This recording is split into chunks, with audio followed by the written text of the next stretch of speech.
আসসালামু আলাইকুম রহমতুল্লাহি ওয়া সম্মানিত দর্শক, একটি ভিডিও দেখলাম। মিনা ফারা, আমেরিকা প্রবাসী জনৈক ভদ্রমহিলা, একসময় মুক্তিযুদ্ধের পক্ষের একজন গবেষক, একজন লেখক এবং বাংলাদেশের সাহিত্য, সংস্কৃতি এবং রাজনীতির অঙ্গনে দীর্ঘদিন ধরে তিনি আলোচিত। এখন বয়স হয়ে গেছে, সম্ভবত রোগাক্রান্ত বটে, কাজেই আগের মতো তাকে ওভাবে ভোকাল দেখা যায় না। কিন্তু একটা সময় তিনি নয়াদিগন্ত পত্রিকাতে লিখতেন এবং জামাতের পক্ষে, তিনি হিন্দু ধর্মাবলম্বী হওয়া সত্ত্বেও জামাতের পক্ষে তার যে অগ্নিঝরা বক্তব্য এবং তার যে লেখনী, এটি নয়াদিগন্তের যারা পাঠক তারা খুব ভালো করে এই মিনা ফারাকে চিনেন।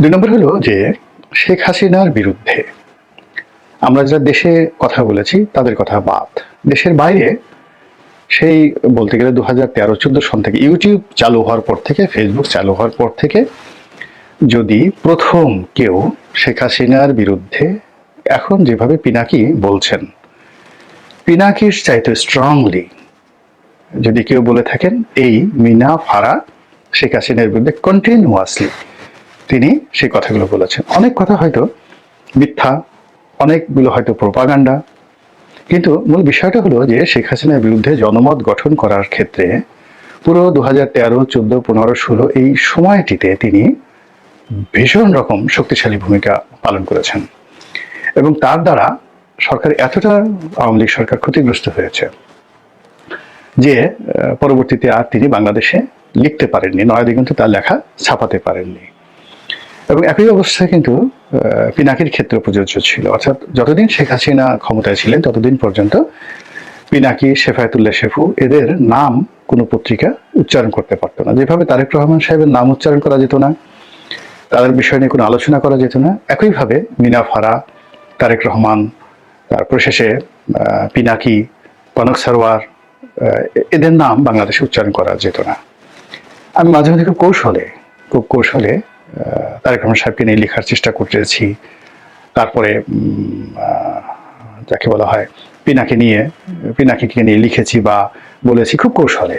আওয়ামী লীগ ওটা ইন্টেলেকচুয়ালি ধরতে পারেনি। যাই হোক, কিন্তু মিনা ফারাকে নিয়ে আমার কখনো কোনো কিছু বলার সুযোগও হয়নি, প্রয়োজনও হয়নি। এর কারণ হলো সে নিজেই তখন একটা, যাকে বলা হয়, এত শক্তিশালী একটা পর্যায়ে ছিল যে তার ভিউ, তার অডিয়েন্স অনেক বেশি ছিল, মধ্যে অনেক দিন তাকে দেখা যায়নি। যার জন্য তিনি একজন মুক্তিযুদ্ধের গবেষক, বেশ নামকরা গবেষক, সম্ভবত একসময় আওয়ামী লীগের খুব সাপোর্টার ছিলেন এবং কোনো কারণে তিনি আওয়ামী লীগের প্রতি খুব বিক্ষুব্ধ হয়েছেন।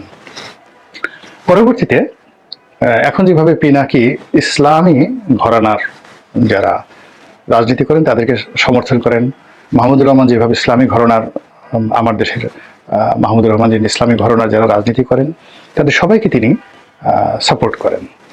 মধ্যে ফরহাদ মাজার এই কাজটি করেছেন, কিন্তু সাম্প্রতিক সময় দেখা যাচ্ছে যে ইসলামপন্থীদের সঙ্গে তার একটা দূরত্ব চলে এসেছে এবং এখন তিনি বলতে গেলে যে সুফিজম, যেটা লালনবাদ, সেই লালনবাদের দিকে তিনি ঝুঁকে পড়েছেন। ফলে হেফাজত, জামাত, তাবলিগ এদের ব্যাপারে ফরহাদ মাজারের যে, যাকে বলা হয়, দুর্বলতা ছিল সেটা এখন আর নেই। কিন্তু মিনা ফারার যে ইসলাম প্রীতি বা ইসলামিক যারা রাজনীতি করেন তাদের প্রতি তার যে সমর্থন, এটি এখনো পর্যন্ত অব্যাহত। বয়সের কারণে তিনি আগের মতো ভাবে খুব দৃঢ়তা নিয়ে বলতে পারেন না, কিন্তু যেহেতু তার অভিজ্ঞতা, লেখনী এবং বলার ক্ষমতা এবং যে কোনো একটা বিষয় উপস্থাপন করার জন্য যে চিত্রনাট্য তৈরি করা দরকার, সেই চিত্রনাট্য তৈরি করার অসাধারণ তার ক্ষমতা রয়েছে এবং সেই ক্ষমতা নিয়ে তিনি সাম্প্রতিক সময় বিএনপির বিপক্ষে প্রচারণা শুরু করেছেন। এবং বিএনপির বিপক্ষে তিনি যে প্রচারণাটা শুরু করেছেন, খুব দ্রুত আমার বিশ্বাস এবং ভয় এবং আতঙ্ক যে মিনা ফারাকে অনুসরণ করে আরো অনেকেই এই ধরনের কন্টেন্ট তৈরি করবে, যেগুলো বিএনপিকে মোকাবেলা করতে হবে এবং চুপ থাকা চলবে না।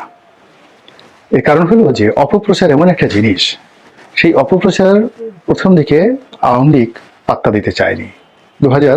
14 থেকে 18-তে তারা এই জিনিসটা কগনিজেন্সি আনতে চায়নি, এবং পরবর্তীতে যখন 18 সনের নির্বাচনের পরে তারা এই বিষয়ে ব্যবস্থা নিল এবং কিছু লোককে ভাড়া করলো। যেমন দেখা গেল যে তার কে যারা গালাগালি করে সেই গালাগালিকে কাউন্টার গালাগাল দিতে পারে এরকম কিছু গলাবাজ বা গালবাজকে তারা ভাড়া করলো। এটা রং ডিসিশন ছিল, মানে এগুলোকে আসলে গালাগাল দিয়ে করা যায় না, কিন্তু ইন্টেলেকচুয়ালি মানে আওয়ামী লীগকে যারা ডুবিয়েছে তাদেরকে মোকাবেলা করার জন্য আওয়ামী লীগ কখনোই কোনো ইন্টেলিজেন্ট লোককে ভাড়া করতে পারেনি, নিয়োগ করতে পারেনি বা তাদেরকে রাজি করতে পারেনি। তো ফলে উত্তেজক কথাবার্তা বা ভালগার জাতীয় যে সকল কথাবার্তা, অকথ্য বা সশ্রী ভাষায় গালাগাল, যেমন ধরেন শেফায়েতুল্লাহ সেফু, এখন সে শেখ হাসিনার সম্পর্কে ধরেন একটা বাজে কথা বলেছে, খুব বাজে কথা বলেছে।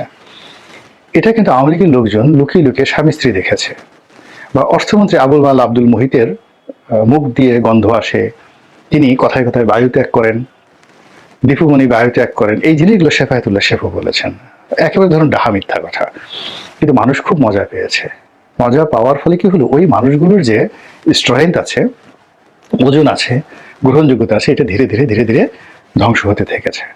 ফলে আপনি বাংলাদেশের ক্ষেত্রে হিরো আলম বলেন, শেফায়েতুল্লাহ সেফু বলেন বা পিনাকি বলেন, এরা যে গালাগালগুলো পড়ে বা যে বাজে কথাগুলো বলে, এগুলোর একটা আফটার ইফেক্ট আছে, লং টার্মে আফটার ইফেক্ট আছে, যেটা মূলত আওয়ামী লীগকে ধীরে ধীরে শেষ করে দিয়েছে।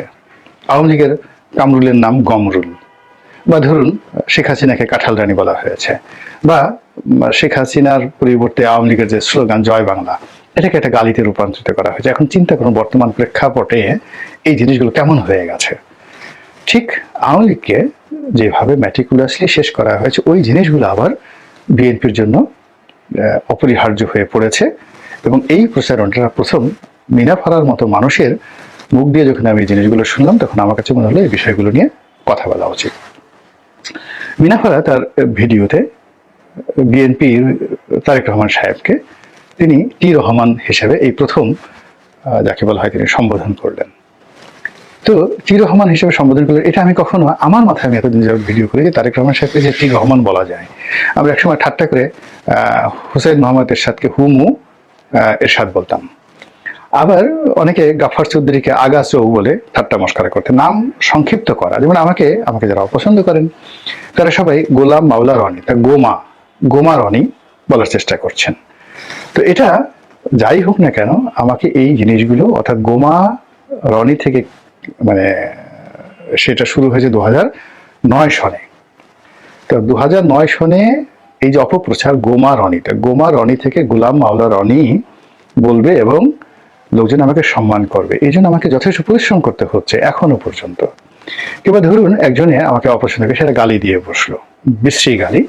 এখন ওই গালিকে অনুসরণ করে দেখা গেল কয়েক লাখ লোক ওই গালি কিছুদিন দেওয়া শুরু করলো। ওটার বিপরীতে আমাকে কিন্তু লড়াই করতে হয়েছে, যে কোনো একটা বাজে জিনিসের বিরুদ্ধে লড়াই করে আমাকে আমার মর্যাদাটা রক্ষা করতে হয়েছে।